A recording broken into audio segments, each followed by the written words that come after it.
When you are feeling angry or frustrated, you want to come back into your breath, and sometimes we need to have some movement along with it. So we're going to use your hands. Raise one hand up. You can actually hide it also under the table if you are in a meeting.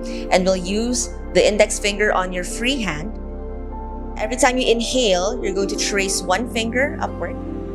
As you exhale, lower down or going down with the finger. As your finger goes up again, take another breath in. As you exhale, your finger goes down, your next finger. Inhaling up and exhaling down. Now here you want to have your finger moving as slowly as possible. At first, it might move fast, but once you reach your ring finger or even your pinky finger, it should move slower than it did on your thumb.